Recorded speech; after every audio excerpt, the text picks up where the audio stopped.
In this episode of The Architect of Resilience, we dive into the molecular mechanics of aging, endurance, and cellular resilience with legendary molecular biologist Dr. Bill Andrews. Dr. Andrews isn't just a world-renowned expert on telomeres. He's also a geneticist, a biotech entrepreneur, and ultra-endurance athlete running 100-mile races in his 70s. He's been called the man who could stop time, and not just metaphorically. As the lead scientist who discovered the human telomerase gene, he's reshaping how we think about aging at the most fundamental level. But this conversation goes well beyond theory.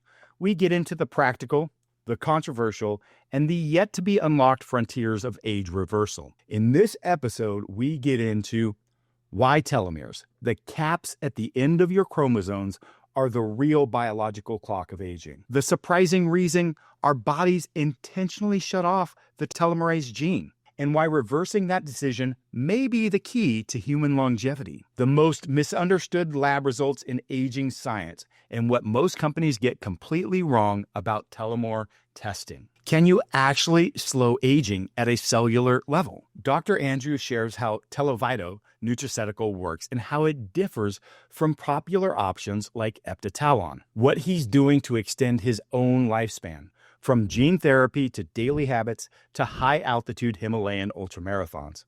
Plus, how your cells get cancer 7 times a day and the internal immune intelligence that usually stops it. So if you have ever wondered how far science can or should go in slowing down the human aging, this episode will expand your perspective and give you the tools you can act on today. This is Dr. Bill Andrews. We're having him on for a lot of reasons, but we really enjoy having people that walk the walk in regards to health and resilience. And so besides being a pioneering molecular biologist, which we'll get into, he's also an ultramarathon runner. He's run hundreds of ultramarathons, over 60 years old now, over 70 years old, including the Death Valley 135-mile. Like that I can't even imagine doing that in the one. middle of summer.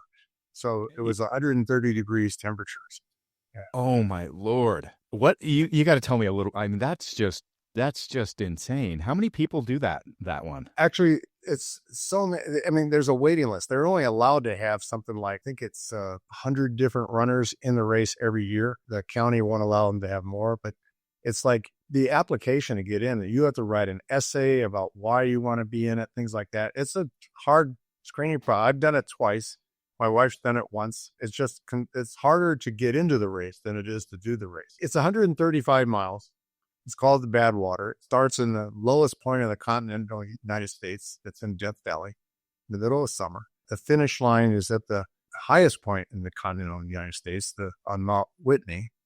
And so it's, I mean, and you run through the low deserts for the first, I want to say 75 miles. Temperatures get up to 130 degrees. And then you start your big climb up to Mount Whitney. It's fun. I mean, it's like you can acclimate to heat a lot easier than most things. And that's, I would just sit in a 180-degree sauna every day for like a month beforehand. And, after you do that for a while, you're running circles in the sauna, and at that temperatures. But yeah, it's kind of like a very unusual experience. But my wife and I have also done the race called the Ultra the High, which is 138 miles nonstop through the Himalayas of northern India at 18,000 feet elevation. I'm still the oldest person to ever complete that race. And I finished in 4th place, I think, overall. But my wife is the first American woman to ever complete that race. And then there was only one other woman, and that was a woman from England that had completed it. And then we've also done, she's run through the Sahara Desert. And that was a phase race where she run up sometimes 50 miles in a day. It was 4 or 5 days, I think. I forget what that race is called, but what else? How do you prepare for one of those, that high elevation one in the Himalayas? I use a device called AltoLab, ALTL Labs, which is a breathing device that gets me acclimated. And I start with that a month ahead of time. So what, I've done that. I've been there 3 times, completed the race only once, but the other times was, well, one time I went to just help with the race, but one time I had a gallbladder attack at 50 miles. There's actually a movie documentary about that race with me and my wife being the main characters in it, and that's called the High. The movie's called The High. Okay. I'm going to check that out. I'm going to find that. It shows me getting sick, having to be taken to the hospital during the middle of the race. But then I came back. My wife, when she heard that I was in the hospital, she dropped from the race at about 100 miles after she'd already gone over one of the highest peaks, and she was climbing for the next one. She dropped and went to visit me, and so she went to the hospital with me, but she went back next year and finished the race, and I went back the year afterwards. God, there was one other race. We do so many races. I was going to say, when you're listing off these insane races, and there's so many, that I don't know if I can remember.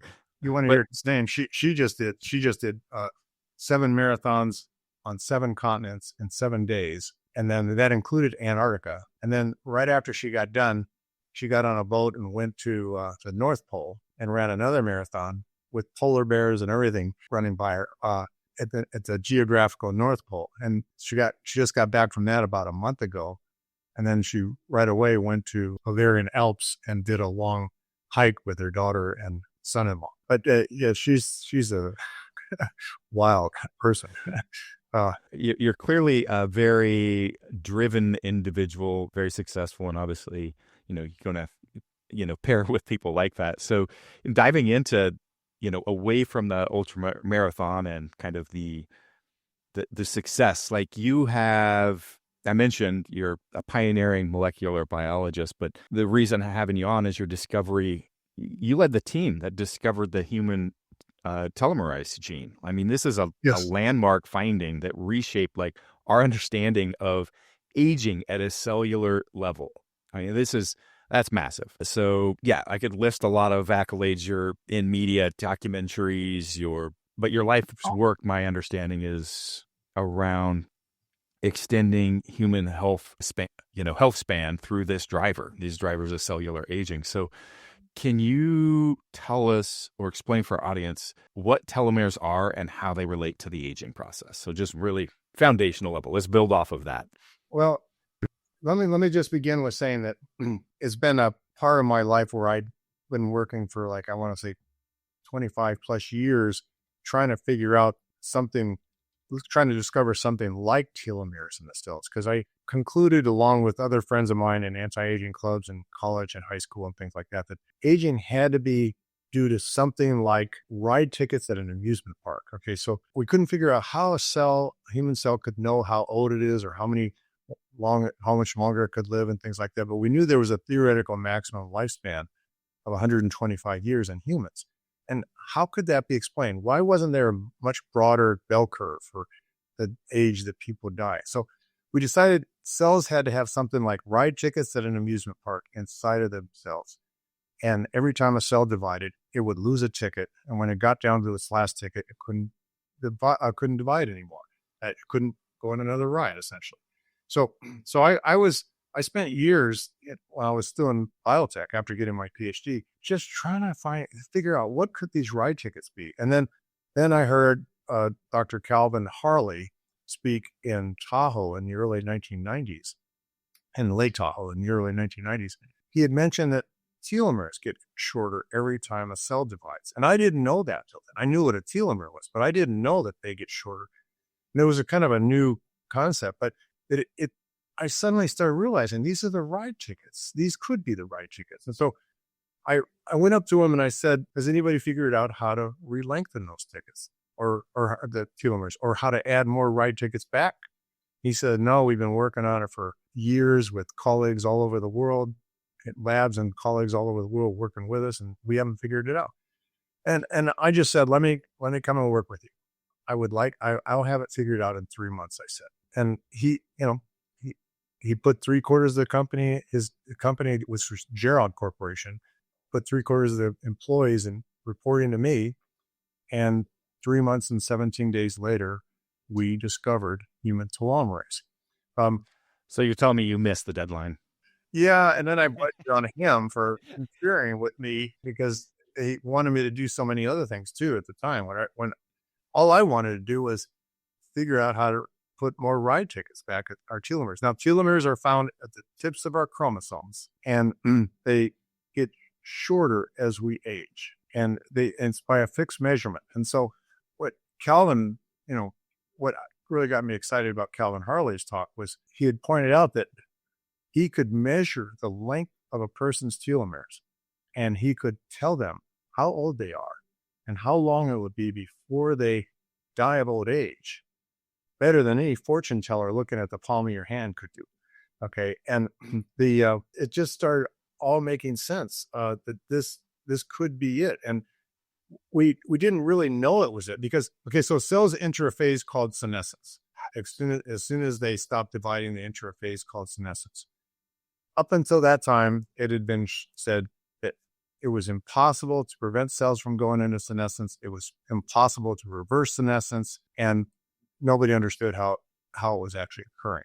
So right after we discovered human telomerase, we put the gene into normal human skin cells grown in a petri dish and had controls and everything like that. And we started letting it divide. And then we found out that the controls all reached what are called the Hayflick limit. After they divided their specified number of times, they stopped dividing, went into a phase called senescence. But the ones that we had put the telomerase gene in never did. They became what we called immortal. Now that's the scientific immortal, not the true definition of immortal. They could still be killed by pouring acid into the petri dish and stuff. Right. But they never stopped dividing.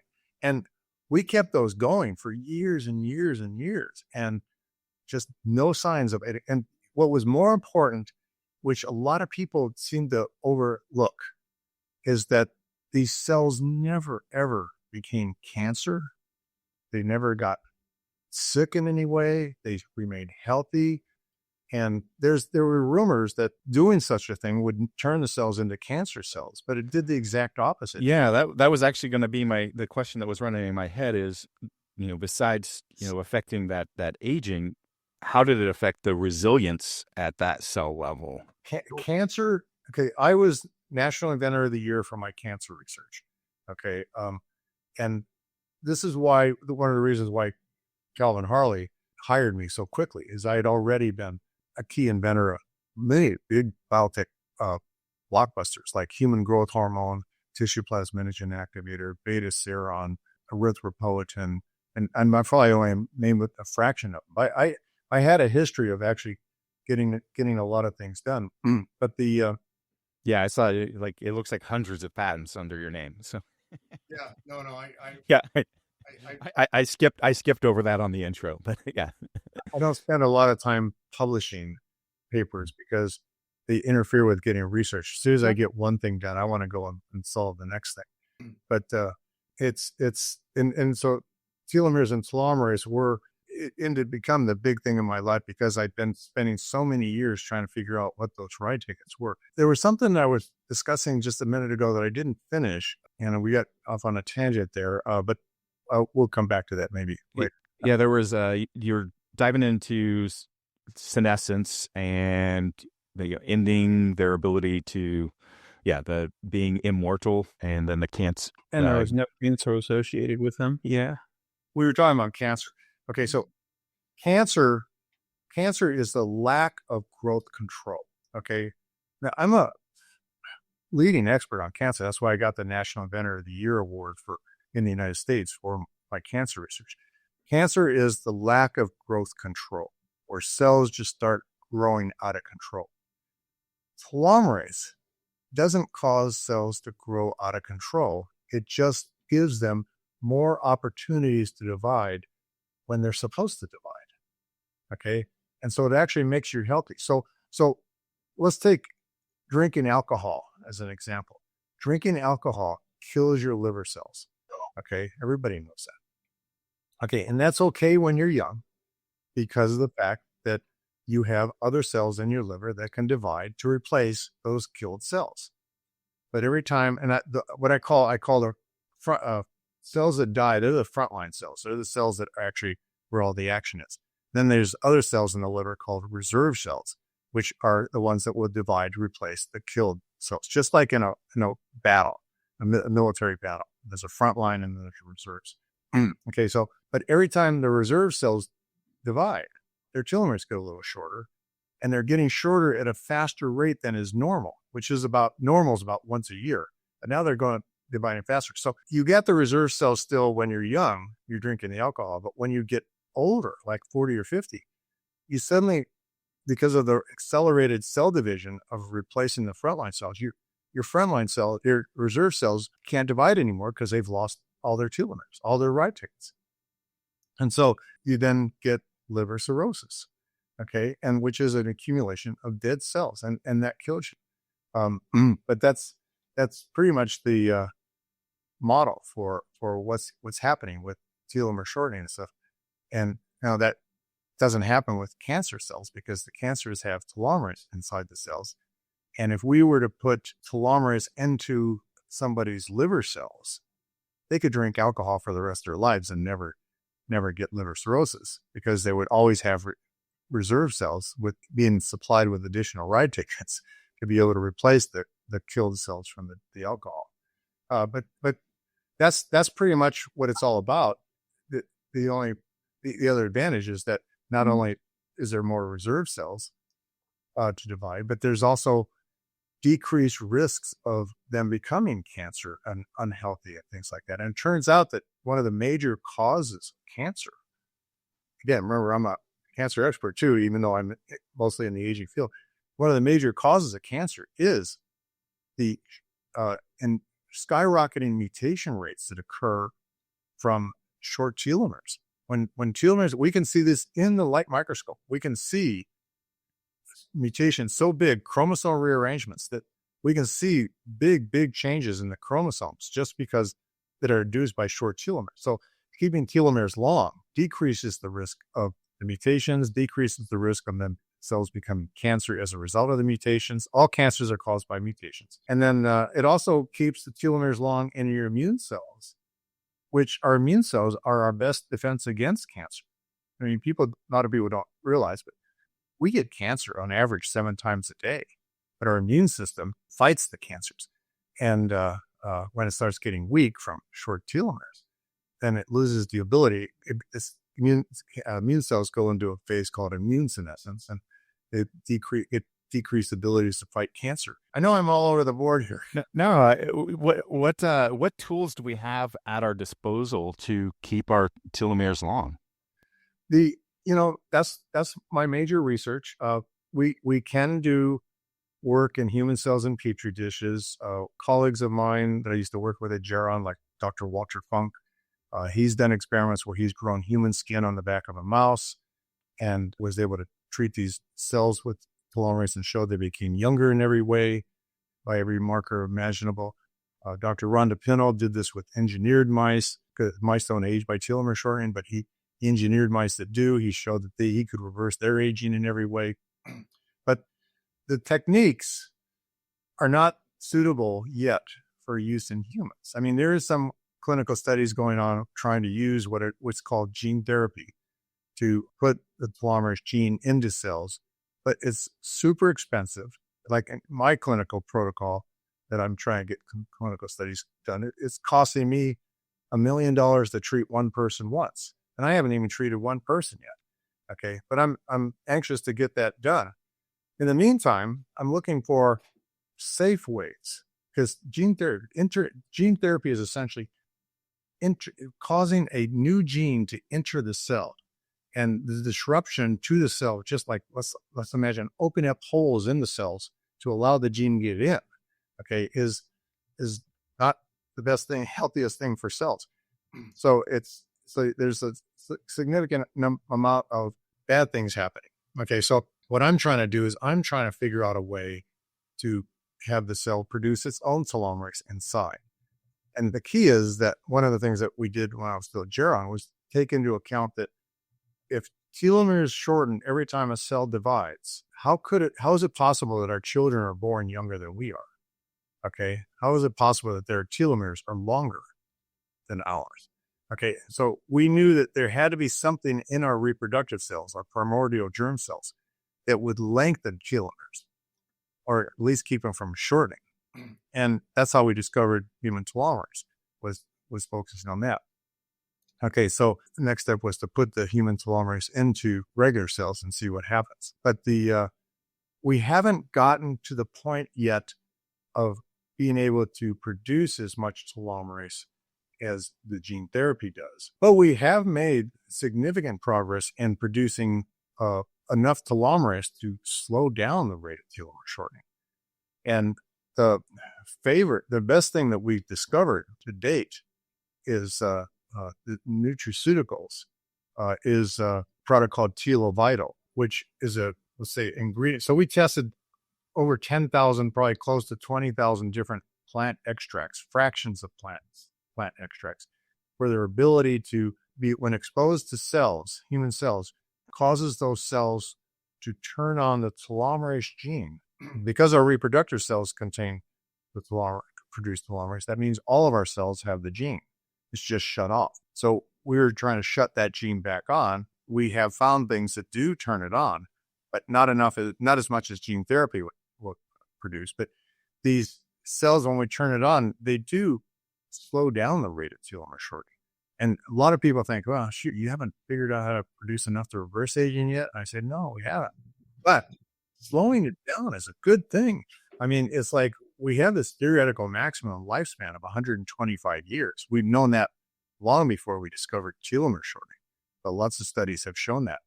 But now telomere shortening was the only one that mathematically exactly shows that if you have lead the perfect lifestyle and have the perfect genetics, you could live to be 125, but you can't live longer than that. Okay. And there's a lot of people today saying they're going to live to 150 plus for some reason. So well, they're needing to see there is a lot of people saying that, but they're overlooking the fact that no matter what else we do to try to cure the aging process, aging is never going to be cured unless we also solve the telomere shortening problem. And this is why I focus on the telomere shortening problem, even though I believe in all the theories, or almost all the theories about aging. I believe that telomeres shortening is the only real hard stop that we have. And it's the only one, I don't even call it a theory, okay, because it's so well understood. We understand every single step of the telomere shortening process, okay? We also understand how the length of a telomere affects us biologically. Why do we appear older when we get older? Okay.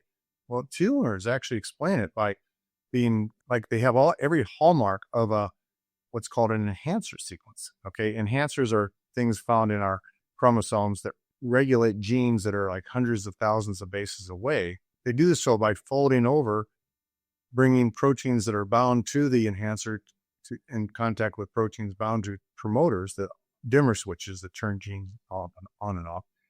And that contact causes the genes to turn on or off. Well, telomeres do the same thing. It's just that in the case of telomeres, as they get shorter, they can't reach as far. And they even if they did reach as far, they have less telomere length to play a role in the regulation.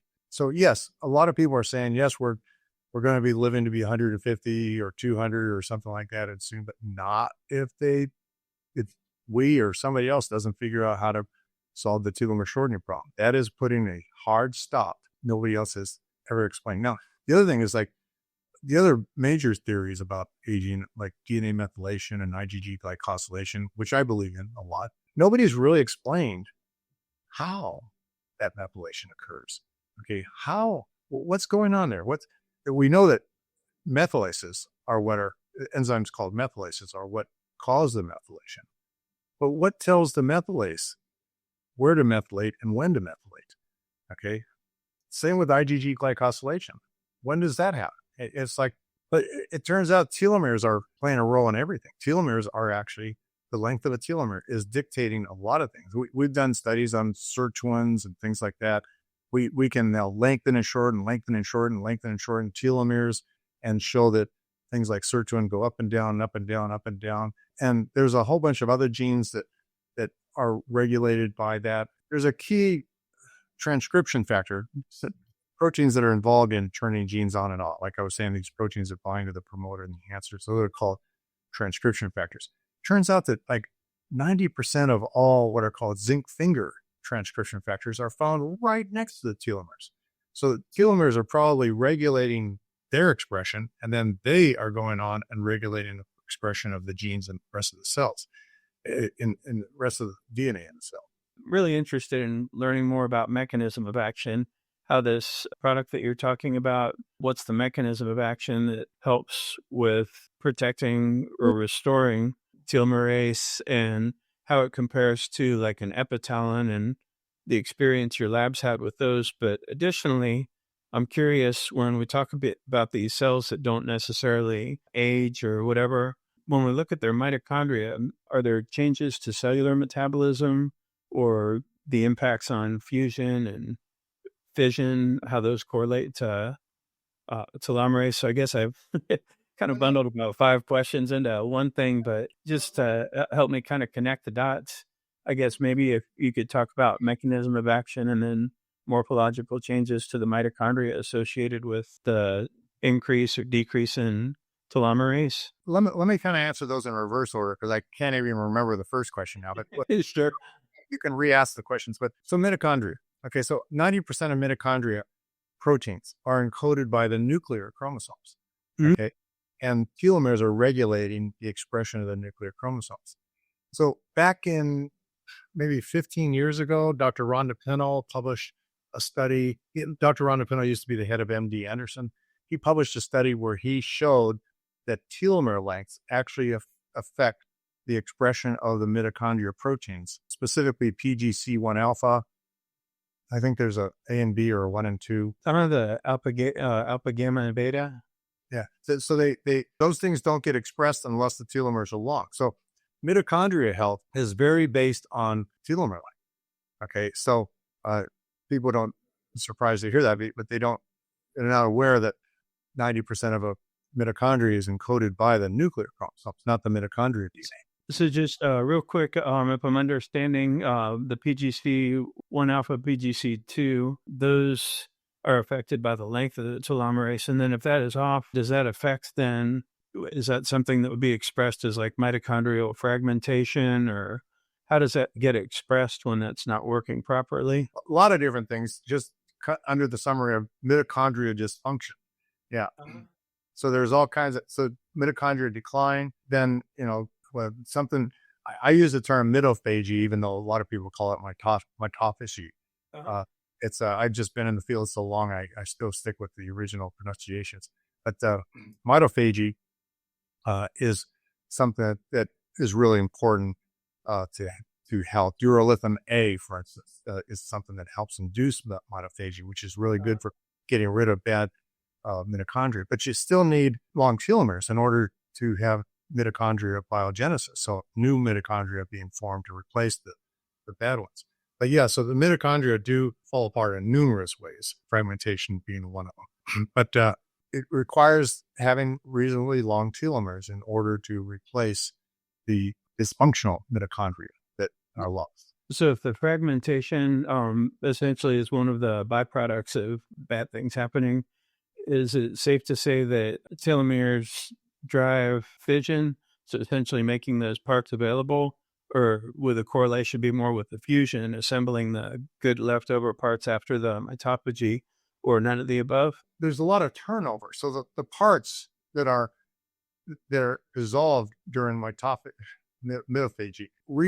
added back to the pool of like amino acids and nucleotides and things like that. And then new mitochondria are formed from the expression of new genes.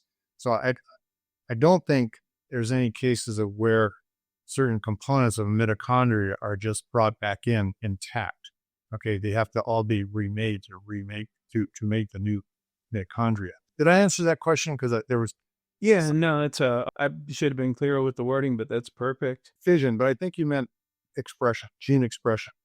Okay, but whatever. With the so I guess in terms of mechanism of action, I've done some reading around the epitalon, and I'd love to get your thoughts around that. It seems like there's promising research, but of course it's all kind of centralized where that's come from. And I didn't know if your lab had looked at that and what your experience had been with that. Oh, believe me, we've looked at everything. And Yeah. I talked with Vladimir Kavison numerous times before he passed about epithalon. And we have tested it every which way possible here. I don't want to get into a situation where I'm discussing other products. I'd rather focus on the pluses of Telovital. But what I do is like at the recent RadFest conference, I gave a talk on managing your telomere lengths. And I simply said, if you hear a product that says they're going to lengthen your telomeres, go ask them for proof that their product actually induces the expression of telomerase. Because remember, I'm one of the inventors or co-inventors of practically every method of measuring telomere lengths and measuring telomerase activity. I do know a lot about how data could be misunderstood and things like that. Not saying that epithalon is one of them, but I want to let people know how to find out for themselves. It turns out that if you are measuring telomere lengths in blood, there's a lot of things you can do that would make it so that the before and after, so before your telomeres are one length, afterwards they're longer, that can happen without any telomere lengthening at all. Okay. The analogy that I like to use is if you have a company and you fire all your dumbest employees, the average IQ of your company increases without anybody getting any smarter. Same is true as if you hire a bunch of geniuses. The average IQ of your company increases without anybody getting smarter. Okay, well, the same thing can happen in our blood. If a product is toxic at all, it will preferentially kill cells with short telomeres because they are more sensitive to the toxins. As a result, the average telomere length of your blood increases without any lengthening. The same is if your product is immunogenic at all. In that case, you will induce cells, memory cells, naive cells in your bone marrow and elsewhere that already have longer telomeres. Even if you're 90 years old, you still have cells in your bone marrow that have long telomeres. They'll induce those cells to start dividing and invade the blood, infiltrate the blood. And you're adding now cells to your blood that have longer telomeres. And as a result, the average telomere length of your blood increases without any lengthening. Okay, so the only way to really show that you are having telomere lengthening is to show that you are expressing telomerase. And so that's what people need to do. Now, some companies will have data, and they got them somehow through peer-reviewed review to get published. They'll have data showing that their product does express telomerase. It takes a trained eye to look at the data and say, that's not telomerase. They're seeing something that we often will see in our background, okay? Things that happen. There's so many different background signals that look a little bit like telomerase activity, but actually aren't. And so those are really key things. So if a company says they didn't measure telomerase activity, ask them why not, okay? Because it's easy to do. They're reporting that telomeres got longer after a person took their product, but did they produce telomerase? And if they didn't measure it, why not? Because it seems like an obvious thing to do. If they say they didn't even try, then again, ask why not? It's like an obvious thing to do. But then if they did and they have data, then the best I can say is find an expert who knows a lot about telomere biology to say, is that really telomerase? And a lot of times it's not. The thing that makes Telovital really special. Yeah, that's what I was going to ask. For peptides, check out shop.enhancedexecutive.com. That's me, not some third party I'm recommending. This is my venture and what I'm doing. Me personally managing the supply chains and labs that I've used over the last 10 years. And you can see the third party testing that I am doing, the lot control, all of that. Go check it out. Or you can go to chrisduffin.com and see all the things that I'm involved with, from ebooks on all the topics that we're talking about, our brand of PMF mat, the Zen Oro, or Build Fast Formula supplements, barefoot shoes, the Kratos flywheel, BFR bands, our red light partner, all that on chrisduffin.com, as well as links to coaching and the enhanced executive peptides. You want to dive into the science behind Telovital? Yeah. So what we did is we test. We have a robotic high throughput screening assay that we invented here. That costs us $2 million a month to run. We test of like up to 4,000 different things a day for their ability to induce telomerase expression. And then we learn a lot from whenever we find something, we learn a lot and then can redesign it and stuff like that, except we can't redesign plant extracts or nutraceuticals because they're not nutraceuticals anymore. We keep testing nutraceuticals. We found we've tested over 10,000, close to 20,000. We found about 40 different plant extracts that when added to human cells in a petri dish do cause those cells to start expressing the telomerase gene. By expression, meaning it turns the gene on to start producing telomerase. None of them produce as much telomerase as our reproductive cells, but they still are producing what? So Touchstone Essentials approached us one day and said they're very interested in what we're doing because it's definitely going to slow down the aging process and provide health benefits to people. And I'll come back to some even other benefits. We ended up licensing to them our strongest, most potent plant extracts that we discovered. And they combined them into product. They call it Telovital. Now, I'm not a marketer. I don't get into marketing. I'll explain the science and stuff like that.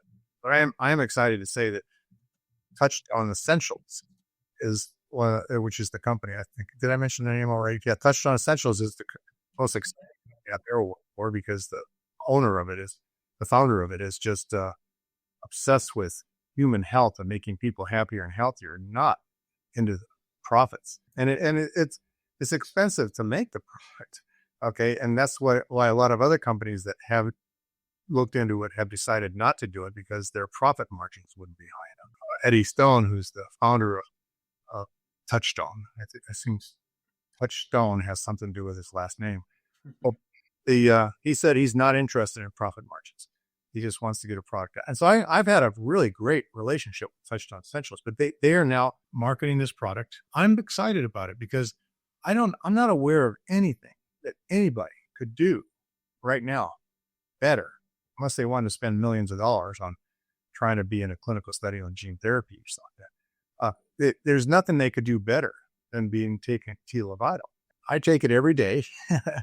It's not sitting here just so that I can show it to you. It's sitting here because I keep it here on my desk. I even have the box that it comes in. So it comes in a box like this. I like the green. Everything about Touchstone is green. They're really into nature and health, and all their products are organic as well as plant extracts, plant based. I'm not a marketer. I don't put a marketing hat on very often, but it is something I'm pretty excited about. I'm taking this every single day. It's just a great product. I think that no matter what else anybody else is doing, they should also be doing this. I mean, I also take things to increase my NAD levels. I take resveratrol. I do things like that, but these work synergistically together. Okay. There's NAD levels are going to increase your energy and stuff like that. And I do believe NAD levels are controlled by telomeres. And so I can probably do away totally with nicotinamide riboside, which is what I take every day. I can probably do away totally with that after we have a nutraceutical that is to actually be as potent as what we find in our reproductive cells in terms of telomerase expression. Yeah. So you said there's 40 different botanicals that you've come up with that do that, and you mentioned urolithin A. I'm looking at the formula for Telovital, and I see, the extract that leads to urolithin A as being one of the primary ingredients in there. So you know about logic acid? Okay. Yes. Logic acid is but I still take Mitopure still too. We've added that. We have a product with SLUPP332, which is a small molecule with urolithin A. We talk a fair bit about some of those mitochondrial processes on our podcast materials that we produce. So I think our audience is hopefully fairly well versed in those. But yeah, this seems like a really great complementary product to a lot of the stuff that we talk about, especially. I'm going to put a plug in here. There's people really want to know what supplements to take. I recommend reading the book called The Kaufman Protocol, written by Dr. Sandra Kaufman. And in fact, you should get her on your podcast and stuff like that. It's really sharp lady. and she's written 2 books now. Best books ever written on how to know what supplements you should be taking. Everybody's different, and it's like easy to read and turns into being like almost like a Bible where you go back and read certain sections all the time, and it's so well indexed and stuff like that. You can find anything for anything you want. Oh, appreciate that. Well, that would be a very good guest for us. Yeah, So- she's fantastic. For the benefit of listeners that are probably familiar with Epitalon, and maybe this is the first time they've heard about your product, could you explain a little bit more about the mechanism of action for both, why they're different, and what are the steps that has to happen for telomerase to be released? Nobody really knows the mechanism of action in any of those products. Okay, so in both cases, what the products are supposedly doing, what they are doing with Telomeres, I could say, is that there is a protein that shuts off the telomerase gene. It's called a repressor. Okay, so as soon as our cells start becoming non-reproductive cells, okay, the telomerase gene gets shut off by this repressor. And so in our assays, what we are doing is we're looking for, even though we don't know what this repressor is, in fact, our efforts to try to identify it have been so difficult, we believe there's actually more than one repressor and more than one type of repressor that's shutting off the gene. First of all, let me just briefly say the reason why we shut off the telomerase gene when it's causing us to age is, and this is part of my PhD is in evolution. Okay. The reason why we do this, it's in the part of evolution is called the how and why of evolution, not the what and when, which you normally hear. The reason we shut it off is because by getting rid of the longer lived, so after you've raised your young, I call you longer lived. You're not essential to the survival of the species any longer. Okay. The way the species survive is to completely adding new members to the species, and while doing so, increasing diversity. We get diversity within our species by sexual reproduction, which is bringing genes together, and every child is different than any child that ever has existed before because of the gene shuffling that occurs during sexual reproduction. But it turns out that you get more diversity within the species, in our species, when you allow the offspring to interbreed as opposed to the parents rebreeding. So it turns out any species that accidentally evolved a way to eliminate the longer lived, that species was more likely to survive rapidly changing environments because it had more diversity in the species, and therefore there was more likely that there'd be some members of the species that could survive the new environment. Okay, so that's why we shut the gene off. And there's YouTube videos where I go into a 1-hour explanation of all that. That's really interesting. Yeah. But so we have this repressor that binds to the telomerase promoter, or more than one repressor, binds to the telomerase promoter and shuts it off.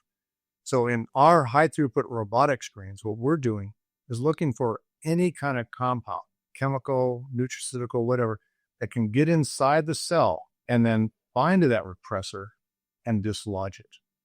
Okay, allowing the gene to get on. Now, the fact that we haven't found something that turns it on as much as we find in our reproductive cells is telling me that there's multiple repressors. So some nutraceuticals are dislodging one repressor, some are dislodging another repressor. That's one of the key reasons to put as many as 5 different nutraceuticals into a product in hopes that we are dislodging more than one.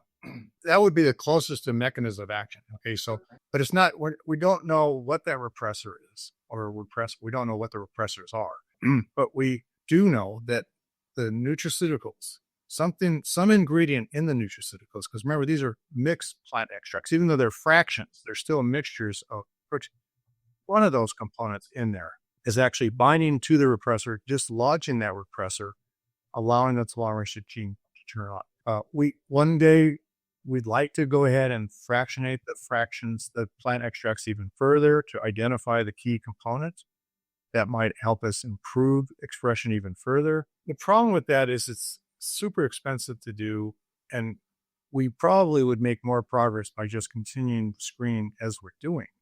And plus, when we talk about talked to different companies, not so much Touchstone, but previous companies about, doing such research. They say, no, that'd be way too expensive. And then that would increase the cost of production so much that our profit margins would even be less. And they're measuring the telomeres, and my understanding is and I'm probably way up on this, there's probably a lot more, but I guess like the flowfish, the qPCR, and the TESLA, are those going to be the most common ways to measure these telomeres, or what's the flowfish and qPCR? But there's also PCR is very easy to manipulate, and it's very affected by salt concentrations and temperatures and stuff like that. And so it's very easy. When I was still at Geron Corporation, and we developed the qPCR, a way of measuring telomerase activity, I was able to show that we could make telomeres appear to be any length we wanted just by slight changes to the conditions. And whenever you isolate blood from somebody and purify the DNA and things like that, you are always introducing new things. So I'm not a big fan of qPCR, but flowfish, I think, is a great way to measure telomere length. But my favorite is the high throughput fish. Okay, Lifelink in Spain does. Okay, so they actually look in the microscope at cells and look at the oligos that anneal to the telomeres are fluorescent. Okay, so they can see how much fluorescence is coming from the tips of the chromosomes. But they're now looking at each chromosome, each telomere individually. And so this provides a lot better measurement protocols than even flowfish, which I think is a close second place for better. And flowfish was Peter, I forget Peter's last name, up in Canada. He developed that protocol, and I'm a big fan of it. I just think that this protocol at Lifelink in Spain is actually the best thing. And it also allows you to measure the number of critically short telomeres. And I think the percentage of telomeres that are critically short is a much more important measurement than measuring the average telomere. That's why I think that, and that's, I didn't get back to that, but it turns out that the shorter a telomere gets, the easier it is for telomerase to re-lengthen. And so in my talks and in my books, I describe telomeres as not a linear DNA strand. It's a ball of yarn where the tip of the telomere is in the middle. So the bigger that ball of yarn, the harder it is for telomerase to get to the tip to re-lengthen it. But when telomeres get really short, then it's easy for telomerase to get to it, and therefore shorter telomeres are easier to lengthen. So we do have this possibility of some age reversal by if anybody has any critically short telomeres in any tissue of their body, those telomeres could get lengthened and show some age reversal. And believe me, when you're 50 years old, everybody has some tissue in their body that has critically short telomeres, because you start feeling all these age-related things, and some people feel something, some people feel another thing. It's because their critically short telomeres are different in every single person. It depends on, again, how often the cells have divided in their past. You've drank alcohol, you have critically short telomeres in your liver cells by the time you're 50. If you have multiple sclerosis, muscular dystrophy, you have critically short telomeres in your muscle cells. Things like that. There's a thousand things, but so you can hopefully lengthen the shortest telomeres. And I said I'd get back to where I was before. The tangent caused me to forget exactly what I was saying before. Actually, kind of a sub question. My understanding is, or at least as I'm contextualizing the telomerase, I think of it kind of like this, I guess, aging enzyme, maybe, where it's like a sensor for the cell state. And my understanding from a little bit of reading I did when I was researching epitalon is there's going to be some growth factor signaling with the PI3K AKT pathway, the HIF1, NFKB, and I think the NT beta. But my question is, are those two-way streets? So I'm just trying to think through as we're talking, is there something coming from that end of the pathway that's affecting the telomerase, or is telomerase just regulating these as a one-way street? Well, a lot of those things are, their expression is induced by telomere shortening. And then also, they don't play any role in telomerase expression. We have on anything that they play any role in telomerase expression, but they do play a role in aging. They're largely controlled by the length of the telomere, their expression themselves. So those are targets that a lot of people will target to try to deal with the aging process. It would be, I think, easier to just target telomere length in general, since telomere length controls it.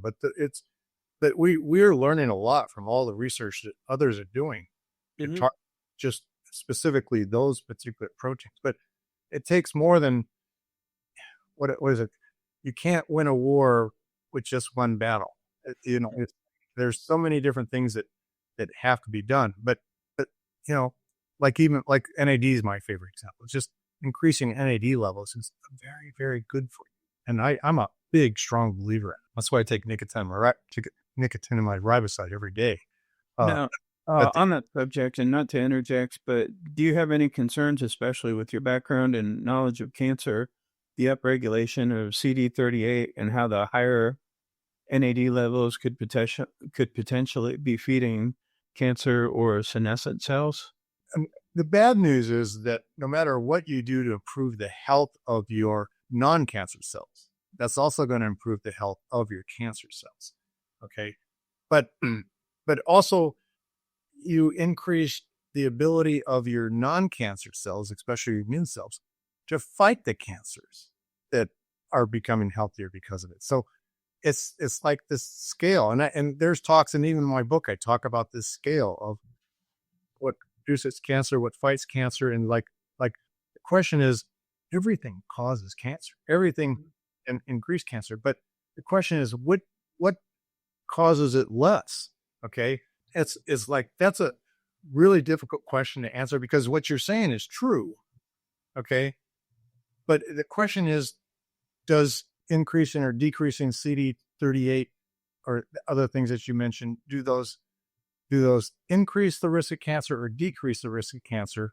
I mean, it depends. If you were to treat just your cancer cells, that'd be a bad thing to do. But if you were to treat all your cells of the body, at least okay. So here's an analogy. I'm thinking of a battle between two countries that are fighting a war.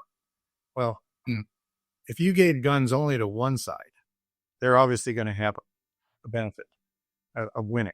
Okay. But you give guns to both sides. Okay. Then it becomes something else that's more important to winning. Okay. Which one has the smartest generals or things like that becomes the factors. And so that's why increasing your NAD levels could probably be decreasing the risk of cancer, more likely than increasing the risk of cancer. So everything you do, if you just did it to your cancer cells, is going to increase the cancer's ability to survive, because cancers are just like any other cell of the body in terms of wanting to live. Okay. They're going to take advantage of anything that has them. It's like, again, adding sugar just to your cancer cells. It's going to allow your cancer cells to fight. And cancers do absorb sugar a lot better than other cells do. And that's why we have the Warburg effect. No, what's the test that people do to that CAT scan test, PET scans. So that's how PET scans work. PET scans, when you are testing for cancer in your body, are looking for cells that are taking up sugar a lot faster, because that's what cancers do. I think that discussion around that we get cancer, 7 times a day on average is, feeds into that discussion. I want to take a step as we get close to the end here, because we're about an hour now, away from some science and actually a little bit back more to the beginning of the discussion, where we're talking about your athletic endeavors. And it is analogous of the discussion that you brought up several times around drinking and the impact on the telomerase within the liver. What do people have control of right now to minimize the shortening of telomerase based on their lifestyle choices? And what do you specifically do? So I know that, from the pharmacology, or you're taking, telovital, you're taking, you're increasing your NAB production, but what impact does your lifestyle? Because again, like the choice of drinking has a direct impact on the liver. We can also just like look at the differences as people. I mean, anybody these days can get on Facebook and look at people their same age, that they went to high school with, and you can see just dramatic differences. Like some people look 20 years older or younger than others, and you can usually see that based on the life that they have chosen to live as well, or the life that has chosen them, I guess, at times too.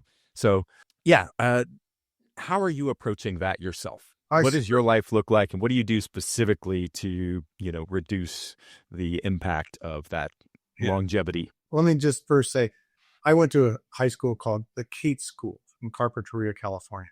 There was only like 100 students in my class. Okay. That's way bigger than the schools I went to.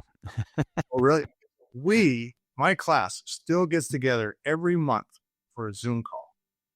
So, that's awesome. Saying about how people age, you can tell who's taking care of themselves aging slow. I can see that all the time, but I'm not going to mention any names. Okay. So I think you did say something about telomeres, but I think you meant telomeres. Yes, I did. I thought it was right as I was saying that. I was like, wrong.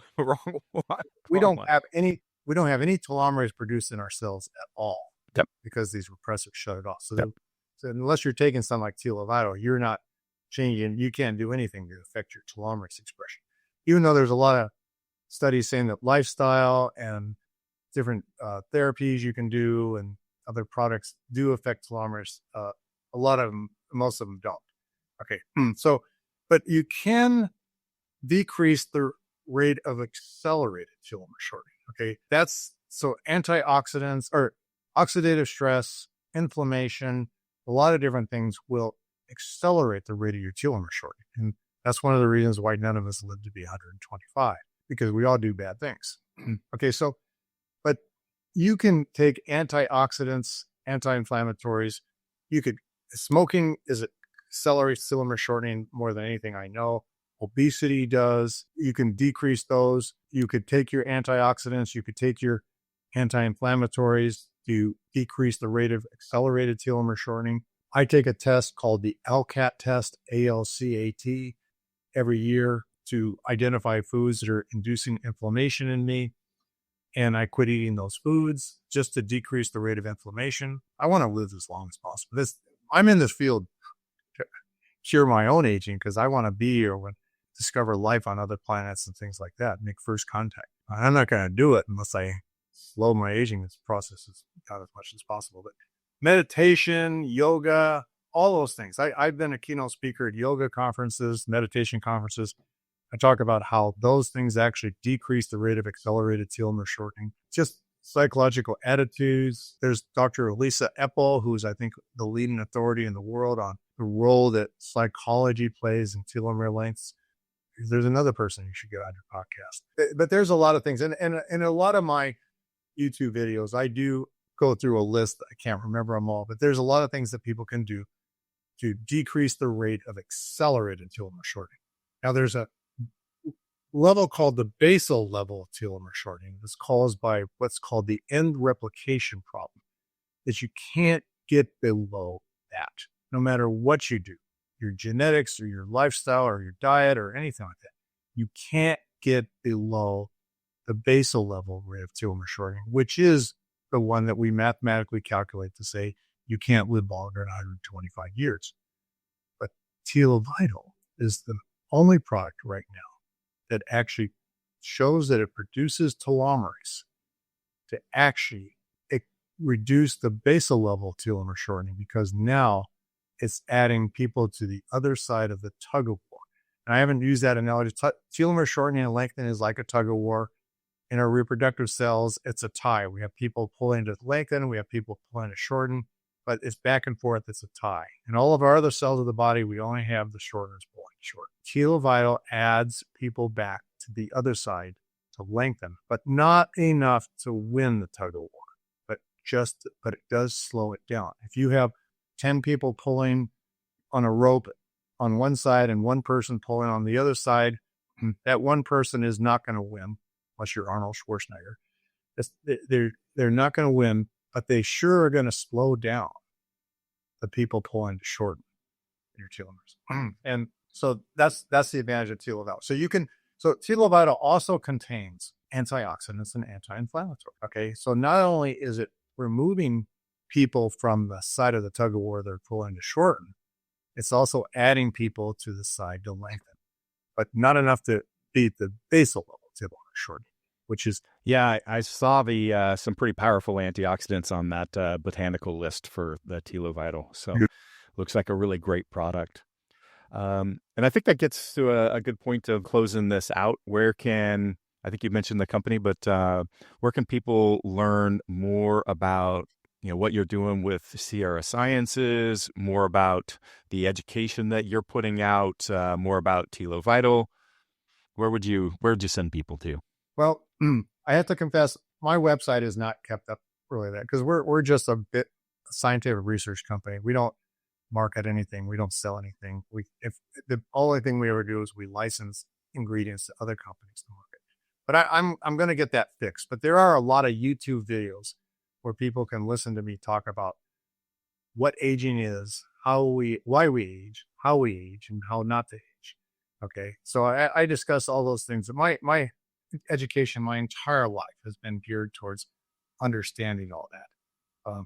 Now, Touchstone's website is thegoodinside.com. Okay, and that's what I recommend. There's a lot of educational stuff there, and they have a lot of other products that are super good. I'm taking quite a few of them, only because they work. They have great sense. I do something that's called critical meta-analysis of peer-reviewed studies, which means I don't just look at what papers conclude, the scientific studies conclude. I look at how did they do their experiments, their experimental design, how did they interpret their results, their data analysis, their conclusions. I look at statistical theory, the common sense and things like that of papers, figure out what's going on. I've done that with all of Touchstone Essentials products, and they're all really good, very unique. They have things that you won't find anywhere else. Things called glucocontrol. One product called glucocontrol is a very exciting product. I did a big report, provided it to Touchstone Essentials, so they could see the benefits of glucocontrol that I don't think they didn't even know about. Okay, but it converts sugar into fiber. Okay, so it's glucocontrol when you eat. When you take it right after you eat, the sugar that you ate gets converted into fiber, and fiber is good for you. Sugar is bad for you. But they also have products that contain zeolite, which is, I think, one of the best things anybody could be taking to get rid of toxins and stuff like that in your body. And then nattokinase, which is an enzyme found in a bacteria called nattokin, which actually improves cardiovascular function, decreases rate of heart disease, things like that. Oh yeah, big promoter of nattokinase. Oh really? Oh yeah. So I'm glad everything you're talking about is things we spend a lot of time with. So yeah, I'll have to reach out to Touchstone myself. And Shilajit is a great product, but it has a lot of side effects. And they've now provide folic acid, which is the active ingredient in Shilajit. And the reason why most other companies don't do that is because it decreases their profit margin when they purify the active ingredient out of an extract. Okay, so but Touchstone did it. So I'm a big fan of their products.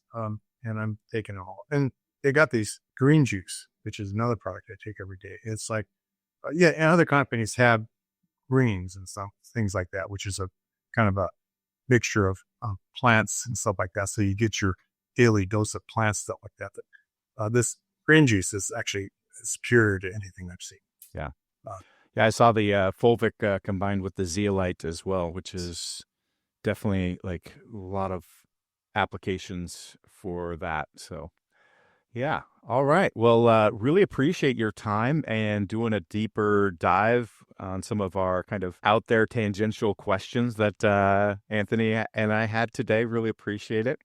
Is there anything last that you'd like to make sure gets passed along to the audience before we jump off? Not that I can think of. I think I've said it all. And but I'd be happy to come back for a second podcast if there's anything that comes up, especially any feedback from your audience and stuff like that you want me to address. I'd be happy to come back. My favorite part of any presentation I give at any medical conference is the Q&A, because I know the answers to everything. And so I love responding to questions. Oh, and Awesome. then, let's say, let me give you my email address. I have no objections to people writing me specifically if they have a question. And my email address is B as in boy, Andrews. So BANDREWS at Sierra Sci, SIERRASCI, short for Sierra Sciences.com. And I'm pretty good at responding to emails because it's really fast and easy for me to answer the questions. Awesome. Really appreciate you putting that out there. That's fantastic. Well, I will be following up with you after this as well, but I'm going to go ahead and hit end. All right, thanks.